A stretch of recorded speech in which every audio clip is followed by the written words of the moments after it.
सुबह की पहली किरण के साथ रेखा घर से बाहर आती है और जैसे ही नजर उसकी पेड़ पर जाती है वो देखकर खुश हो जाती है, क्योंकि पेड़ पर उसके बच्चे लटक रहे थे। ये देखकर रेखा काफी खुशी हो जाती है। अरे ये क्या, मेरे बच्चे आ गए, पेड़ पर मेरे बच्चे आ गए। मैं सासू माँ को जल्दी से ये खुशी देती हूँ। माँ जी जल्दी आइए आइए, देखिए क्या हुआ है। रेखा की आवाज सुन उसकी सास घर से बाहर आती है। अरे हाँ बहू, क्या हो गया? सुबह सुबह इतनी हल्ला गुल्ला क्यों कर रही है? मेरी नींद भी खोल दी। क्या हो गया, बोल। अरे माँ जी, जिस दिन का आपको इंतजार था आज वो दिन पूरा हो गया। आज खुशी का दिन है। ऐसा क्या हो गया कि तेरे पैर से कहीं बच्चे तो नहीं निकल आए? अरे हाँ माँ जी, आप सही कह रहे, पैर से मेरे बच्चे आ गए। आकर देखिए, मैं कह रही थी ना मेरे बच्चे पैर से आएंगे।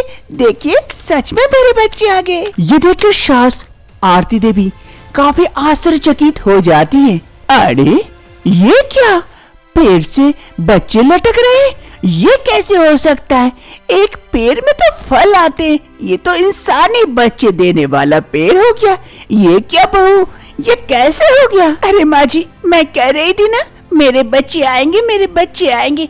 देखिए आज मेरे बच्चे आ गए, आज मैं माँ बन गई और आप दादी। आरती देवी को तो ये समझ नहीं आता कि पेड़ से बच्चे कैसे आ गए। क्या आप लोगों को समझ में आया? नहीं ना, तो चलिए जानते आखिर रेखा के बच्चे ऐसे पेड़ से कैसे निकल आते हैं। 2 साल पहले की बात है। रेखा और आकाश दोनों एक दूसरे से प्यार करते थे, इसीलिए दोनों मंदिर में जाकर शादी रचा लेते हैं और आकाश रेखा को लेकर अपने घर आ जाता है। अरे माँ कहाँ हो? बाहर आओ, देखो मैं तुम्हारे लिए क्या लेके आया हूँ। आकाश की माँ रेखा देवी आकाश की बात सुन जल्दी से घर से बाहर आती है। अरे हाँ बेटा, क्या लाया? अरे बेटा ये क्या, ये किस लड़की को उठा लाया? कौन है ये? अरे माँ, ये रेखा है, मेरी बीबी। आज ही मैं मंदिर में जाकर शादी करके सीधा घर लेके आया हूँ और आज से तुम्हारी बहू भी। क्या ये क्या कह रहे हैं बेटा? मेरी बहू? मैं नहीं मानती ऐसी शादी को। मेरे बेटे को फंसाकर ये कुलखनी शादी रचा ली है। मैं नहीं मानती बेटा, इसे घर छोड़ा। ऐसे कोई शादी होता है क्या? किसी भी लड़की को घर उठा के लेके आ गया और कहने लगा मेरी पत्नी है और आपकी बहू। मैं नहीं मानती ऐसी शादी को। अरे माँ, ये क्या कह रही हो? ये मेरी बीबी है, शादी करके लेके आया हूँ, कहीं से उठा के नहीं लेके आया जो इसे वापस से घर छोड़ाऊं।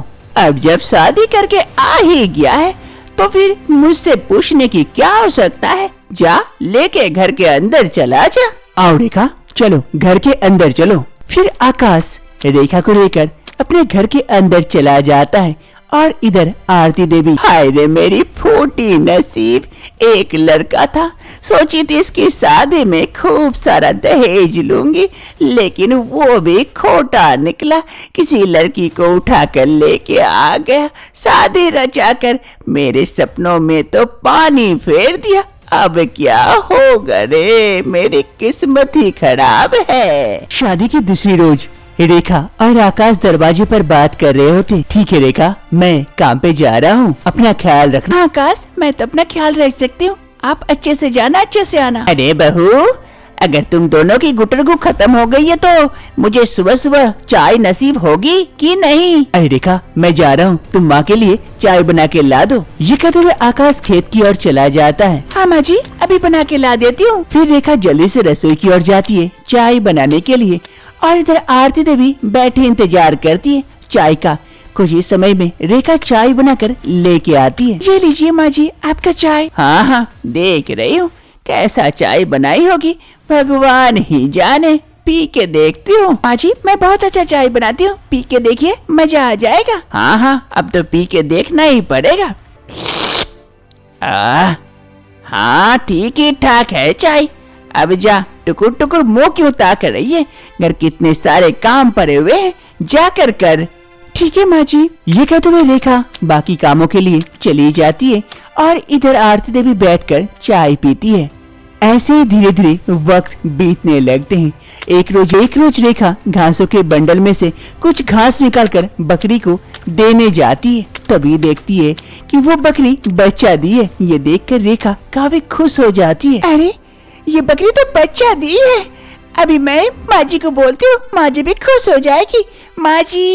माँ जी जल्दी आइए बाहर देखिए। रेखा की सास रेखा की आवाज सुन घर से बाहर आती है। अरे हाँ बहू, क्या हो गया सुबह सुबह हल्ला क्यों मचा रही है? अरे माँ जी देखिए देखिए, बकरी ने बच्चा दी है। कितना प्यारा सा बच्चा है। अरे हाँ, बकरी ने तो बच्चा दे दिया, लेकिन तुम कब दोगी?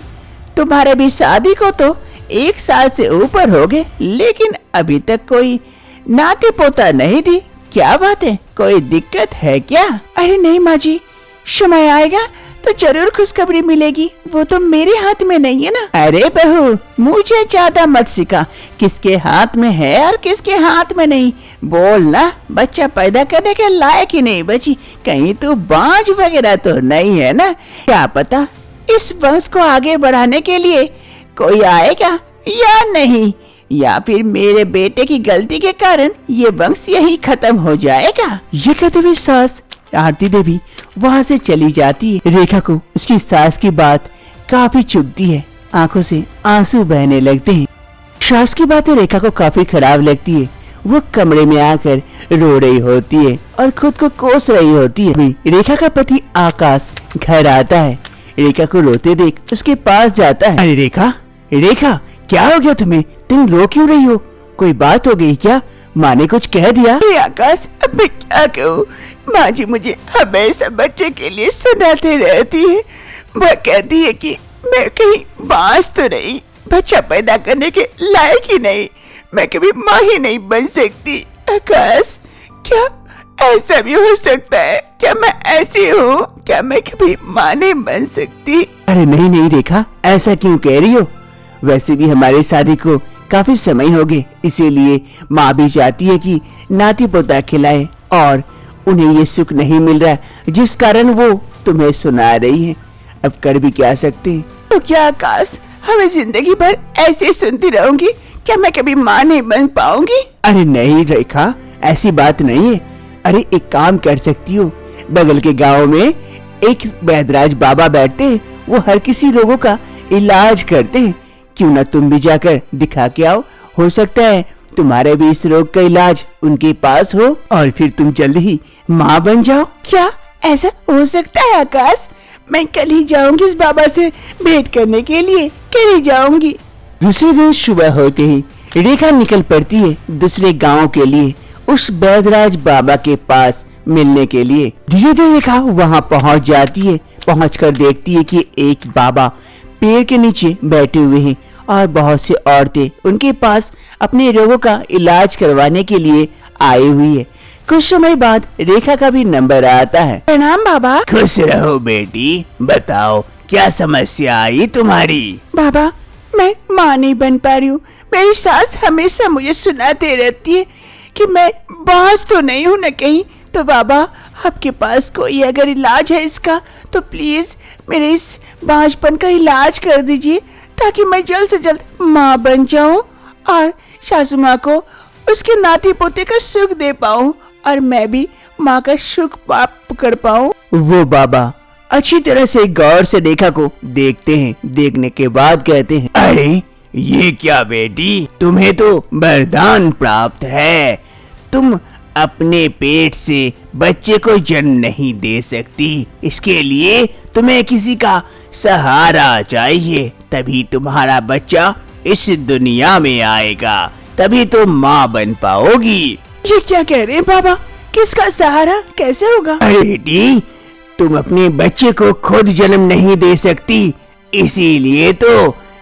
फिर वो वैद्यराज बाबा अपने पास से कुछ बीज निकालते हैं और रेखा को देते हुए कहते हैं, लो बेटी, ये बीज लो, घर में जाकर ये बीज लगा देना और इसे खूब प्यार से पौधे को बड़ा करना। देखना तुम्हारा बच्चा इसी पौधे से आएगा। जितना प्यार करोगी पौधे को, उतना सुंदर अच्छा बच्चा प्राप्त होगा। ये क्या कह रहे हैं बाबा? ऐसा कभी होता है क्या? पेड़ से कभी बच्चे निकलते हैं क्या? ऐसा तो मैंने आज तक देखा क्या, सुनी भी नहीं हूँ। और आप कह रहे मेरा बच्चा पेड़ से होगा? ये वेदराज बाबा कभी झूठ नहीं बोलता, विश्वास नहीं है ना? जाओ ये बीज लगाओ, फिर देखना क्या होता है। अगर बच्चा ना हो फिर आना मेरे पास। रेखा को कुछ भी समझ नहीं आता है। वो वेदराज बाबा से वो बीज ले लेती है और अपने घर की ओर लौटती है। दूसरी सुबह रेखा एक जगह गड्ढा खोदती है और उस बीज को वहां लगा देती है। अरे मेरा बच्चा जल्दी बाहर आ जाना, जल्दी से पौधा हो जाए। मैं इसमें जल्दी से पानी दे देती हूँ। फिर रेखा उस बीज के ऊपर मिट्टी ढक देती है और ऊपर से पानी दे देती है।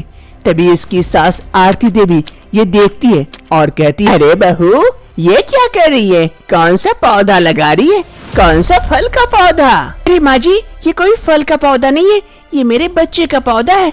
इस पौधे में से मेरे बच्चे आएंगे। अरे लगता है इसका दिमाग भी खराब हो गया। एक बच्चा तो पैदा नहीं कर सकती, उसी में इसका दिमाग भी गया है। अब धीरे धीरे वक्त बीतने लगते हैं। रेखा उस पौधे को खूब प्यार करती है, हर रोज उसमें पानी डालती है और वो पौधा भी धीरे धीरे बड़ा होने लगता है और वक्त बीतने के साथ साथ एक पेड़ में बदल जाता है और उसमें लताएं भी आने लगती है। अरे ये पौधा तो पेड़ बन गया है।